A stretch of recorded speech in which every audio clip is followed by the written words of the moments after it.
これでわかるルートヴィヒ2世。教王メルヘン王と呼ばれたバイエルン王国の王ルートヴィヒ2世。彼は政治には興味がなく、中世騎士道やゲルマン神話などがお好きでした。平和主義で自由主義、武器よりも芸術を重視した人でした。特に作曲家ワーグナーに対しては異常なほどのめり込んでいたようです。いろいろあって最後は謎の死を遂げています。一体どんな人生だったのか覗いてみましょう。1845年、ミュンヘン近くのニーフェンベルグ城で生まれました。父はマクシミリアン2世。いつも執務で忙しく、子供には冷淡に思えたそうです。母はプロイセン王女のマリー。ルートヴィヒの感性や夢見がちな面を理解できませんでした。オットーという弟が一人。優しい子守や養育係に囲まれて穏やかな日々を過ごしていました。ですが、ルートヴィヒが9歳になると、それまでの養育係とは引き離され、帝王学として極端なエリート意識教育を受けるようになりました。美貌の家系で知られるバイエルン王家ビッテルスバッハ家。ルートヴィヒは190センチの長身で端正な顔立ちをしていました。ちなみにその一族の中にはオーストリア皇后になった完璧な美女と呼ばれるエリザベートがいます。この二人は感性が似ていました。美しいものをとことん愛し、醜いものに対しては異常なまでの嫌悪があり、自由主義で周りに合わせるのが苦手。そのためそんな二人は良き理解者でした。1864年、父マクシミリアン2世が亡くなると、ルートヴィヒが即位。18歳の容姿端麗な国王の誕生です。即位して早速したことは憧れだったワーグナーを宮廷に呼ぶことでした。ワーグナーは当時借金を抱え、反政府運動に関わったとして追われ逃げ回っていたのですが、王の家臣が探し当てました。ワーグナーにとっては願ってもないチャンス。自分の作品を国王が認めてくれて援助してくれるんですから、最高のパトロンです。ただ、多くの家臣は危険な革命家と言われていたワーグナーのことを快く思いませんでした。結局ルートヴィヒは家臣の反対を受け入れ、1865年ワーグナーを一時追放しました。後からまた呼び戻すんですけどね。それから執務を嫌うようになり、幼い頃から夢だった中世風のノイシュバンシュタイン城などの建築に力を入れるようになりました。このお城についてはまた後ほど詳しくお話しします。ドイツは昔小さい国が集まってできていました。だんだんドイツ統一の動きが高まります。2つ案がありました。大ドイツ主義と小ドイツ主義。大ドイツ主義とはオーストリアを含めたもので、小ドイツ主義とはオーストリアを含めないものです。なぜそんな話になるかというと、オーストリア帝国は多民族国家だったんですが、この時民族主義という気風が高まっていて、特に当時力を持っていたプロイセン王国のビスマルクはゲルマン人国家を作りたいと思っていました。そして小ドイツ主義を目指します。ビスマルク、ドイツは鉄と地で統一するといった人です。鉄は武器、地は兵士たちの地です。つまり武力によってドイツ統一を達成するという意味です。当時のオーストリアはハプスブルグ家が支配していました。大きな影響力を持っていましたが、プロイセンの軍事力にはかないません。自信のあるプロイセンは戦争するためにオーストリアを怒らせるきっかけを作り、1866年プロイセン対オーストリアの不王戦争が始まりました。バイエルンは中立策を取り、どちらを支持するのかはっきりとした態度を示さずにいました。ですが、どちらかを選ばなくてはいけない日が来てしまいます。ビスマルクとはいい関係を築いていました。しかも今回はプロイセンが勝つのは目に見えていた。ですが、バイエルンはオーストリア帝国側で参戦することになります。どちら側だとしても戦争を嫌うルートヴィヒは大義さえ考えましたが、結局議会の要求通りに動員令に署名しました。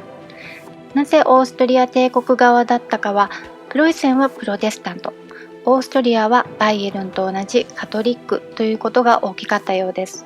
もちろん戦争を仕掛けたプロイセン側が勝ちます。バイエルンは戦争に敗れ、プロイセンに対しての多額の賠償金を支払うことになります。ルートヴィヒはシュタルンベルク湖にあるバラの島ローゼンインゼルによく行きこもるようになります。エリザベートが里帰りする際にルートヴィヒとよくここで会っていました。ルートヴィヒは自分の保有するトリスタン号でこの島を渡っていました。この名称も大好きなワーグナーのトリスタンとイソルデからです。エリザベートは嫁いだオーストリアで自分の居場所を見つけられず体調を崩していました。家族を残し大勢の人を従え、堅苦しいウィーン宮殿から逃れ、静養のためによく旅に出ていました。ルートヴィヒもいろいろなプレッシャーから自由になりたいと思っていたので、二人はお互いのことを分かり合える関係でした。8歳年上のエリザベートはルートヴィヒにとって頼りがいのある存在でした。エリザベートは彼を心配して妹のゾフィーとの結婚を勧めます。ゾフィーはルートヴィヒと同じワーグナーのファンです。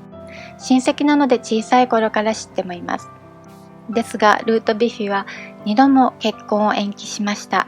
結局婚約解消。彼はゾフィーと楽しい日々を過ごし、彼女にとても優しくしていたのですが、恋愛の対象は男性でした。世継ぎを残さなければいけないというプレッシャーに押しつぶされそうになったのと、その頃出会ってしまったリヒャルト・ホルヒニへの思いでゾフィーとの結婚を進めることができなかったのです。彼は日記にホルヒニのことを死に至るまで絶対に忘れることはできないと言っています。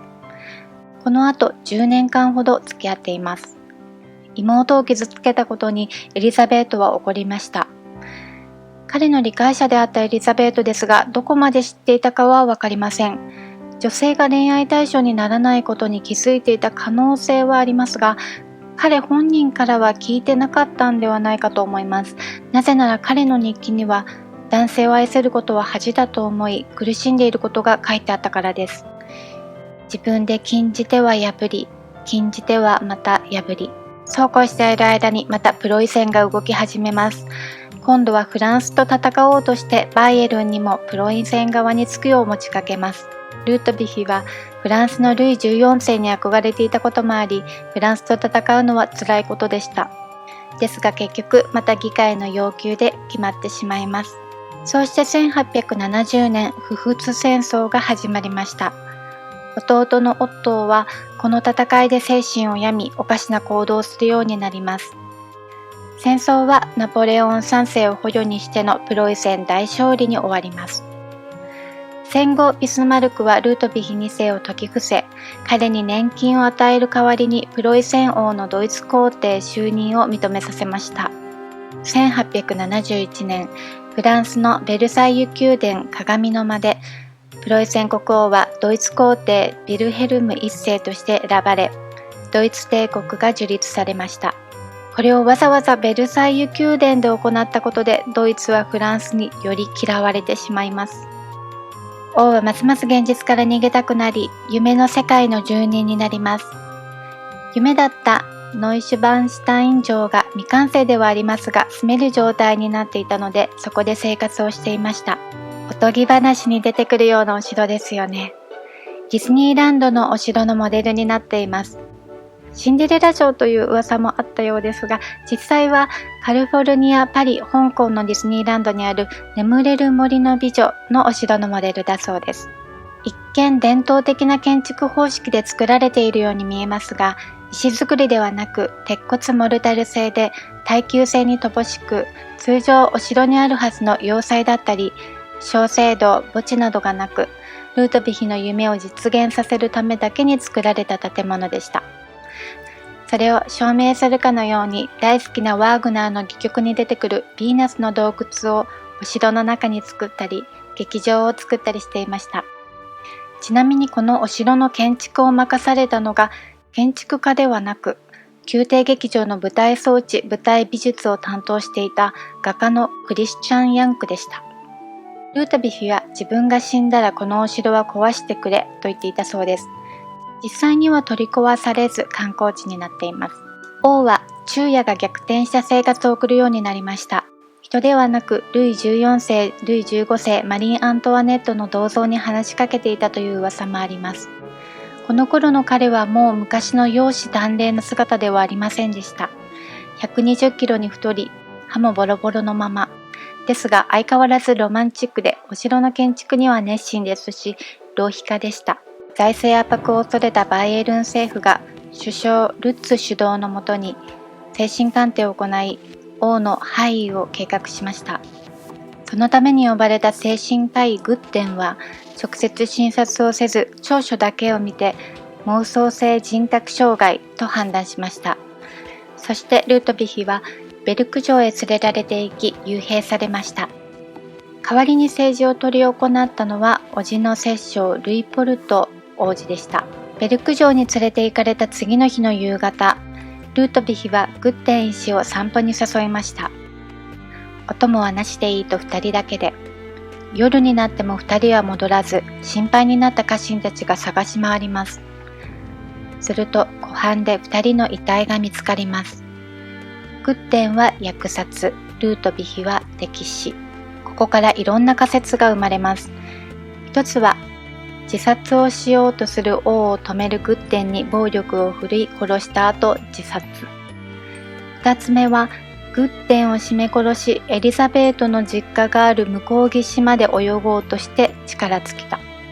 三つ目は、他の誰かに暗殺され、口封じのためにグッテンも殺された。事実は分かっていません。余談ですが、この話は当時バイエルンに留学していた森鴎外が後に歌方の木で取り上げています。ちなみにその中ではグッテンが王を止めようとして殺されています。森鴎外はそう推測したんですかね。1886年6月13日、ルートヴィヒが亡くなると、政府は国王の精神に異常があったと発表し、教王ルートヴィヒと呼ばれるようになりました。本当に精神に異常があったかは分かっていません。ただ、ワーグナーやお城に対するのめり込み方からは教王と呼べるかもしれませんね。エリザベートはルートヴィヒの逝去に大変なショックを受け、家族が深刻に心配するほど精神状態が悪化したそうです。そして、彼は決して精神病ではありません。ただ夢を見ていただけでした。と言ったそうです。お疲れ様でした。美しいものをとことん愛したルートヴィヒ2世、いかがだったでしょうか。最後までご視聴ありがとうございました。